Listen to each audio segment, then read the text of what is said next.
நமஸ்காரம்.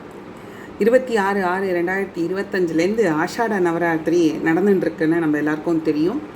இந்த வாராகியை நம்ம வழிபடுறதுனால என்னென்ன நன்மைகள் ஏற்படும் அப்படிங்கிறத பார்க்குறது தான் இந்த வீடியோ. சாக்த வழிபாடு அப்படிங்கிறது அம்பிகையை முதல் கடவுளாக கொண்டு வழிபடுவது. நமக்கு ஏற்கனவே தெரியும், ராஜராஜ சோழன் இந்த அம்பாளை வழிபட்டு தான் எல்லா எடுத்த காரியங்களிலும் அவன் வெற்றி பெற்றான் அப்படிங்கிறது. வாராகி அம்மன் சப்த மாதர்களில் ஒருத்தர். கிராமங்கள் தோறும் அனைத்து கோவில்கள்லையும் சப்த மாதர்களுக்கு என தனியாக ஒரு வழிபாட்டு முறை இருக்கும். காரணம், சப்த மாதர்கள் மனித வாழ்விற்கு தேவையானவற்றை அருள்பவர்கள் என்பது நம்பிக்கை. பொதுவாக ஆனி ஆடி மாதம் அப்படின்னாலே விவசாயத்துக்கு உகந்தது. ஆடி வந்தால் ஆடிப்பட்டம் தேடி விதை அப்படின்னு ஒரு பழமொழியே இருக்குது. இந்த மாதங்களில் தான் புதுசாக மழை பெய்யும், நிலம் அந்த இடத்துல விதைக்கிறதுக்கு அதெல்லாம் நடக்கும். அதனால் இன்றைக்கும் தஞ்சாவூரில் ஆஷாட நவராத்திரி மிக விசேஷமாக நடைபெற்று வருகிறது.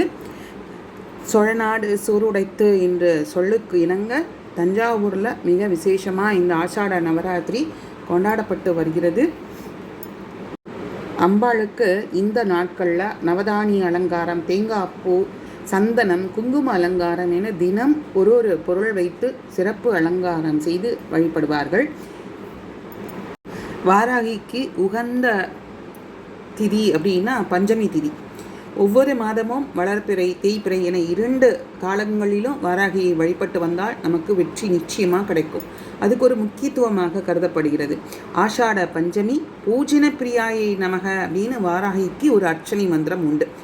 ஆஷாட மாதம் பஞ்சமியில் செய்யப்படும் பூஜை இன்னும் பிரியமாக அவர்கள் ஏற்றுக்கொள்வாள் அப்படிங்கிறது தான் இதோட அர்த்தம்.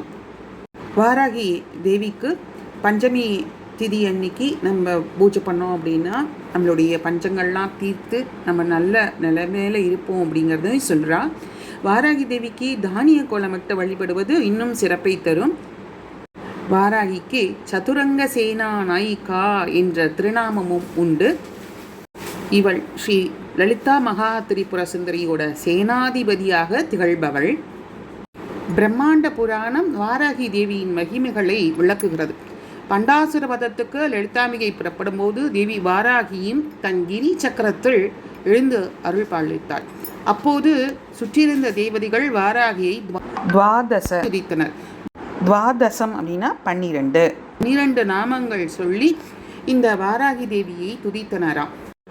பஞ்சமி, தண்டநாதா, சங்கேதா, சமயேஸ்வரி, சமய சங்கேதா, வாராகி, போத்ரினி, சிவா, வார்த்தாளி, மகாசேனா, ஆங்யா சக்ரேஸ்வரி, அரக்ஞை என்பன அந்த 12 நாமங்கள். இந்த 12 நாமங்களை சொல்லி அன்னையை போற்றி வணங்கி வேண்டிய வரங்களை பெறுவோம். சர்வஜனோ சுகி பவந்து. நன்றி. 30/6/2025 பஞ்சமி திதி.